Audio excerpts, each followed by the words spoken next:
Nĩ hĩndĩ ya mambura ma gũkũngũĩra mĩaka 13 ya mũtaratara wa kũgacĩrithia thoko ya iria mwena wa Naivasha kaunti-inĩ ya Nakuru. Igongona rĩrekinyĩtio nĩ mwandĩki mũka rũhonge-inĩ rwa mahiũ ministry-inĩ ya ũrĩmi Harry Kimtai, kũrĩa ndeto ĩgiĩ gũtherema kwa mũrimũ wa itumia irarĩrĩirio na njĩra nene, kũrĩa kaunti cikoretwo ikĩũrwo nĩ mamirioni ma mbeca igeria-inĩ rĩa kũrũa na mũrimũ ũyũ. We have a challenge because the vaccination is done in some counties and other counties don't do vaccinations.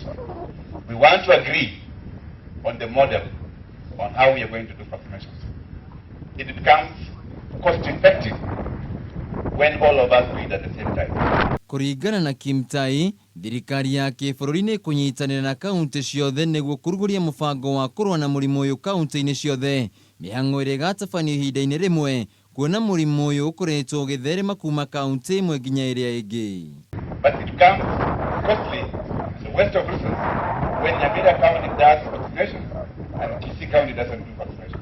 Oho Kimtai nĩ eranĩire atĩ thirikari ĩrĩ na mũbango wa kuongerera iria gũkũ bũrũri-inĩ kuma rita mirioni 630 nginyagia rita bilioni 1 na kuongerera mĩeke ya mawĩra rũhonge-inĩ rũrũ. Ndeto ĩrĩa ĩnyitĩtwo mbaru nĩ minista wa ũrĩmi kaunti-inĩ ya Uasin Gishu Marian Nzomo.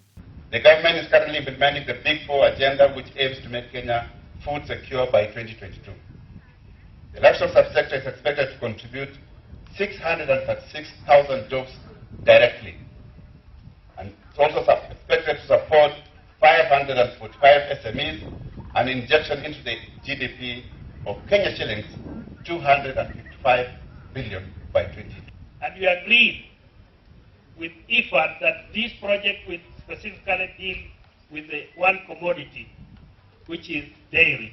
Rĩu mwĩhoko wa arĩmi nĩ atĩ nĩ megũkorwo makĩgunĩka amu mũrimũ ũyũ nĩ ũkoretwo matwarĩte hathara nene kumana na mahiũ gũkua. Handũ-inĩ ha Kameme TV mohoro Gĩtaũ, Cagũ Wainaina wa Kĩarie.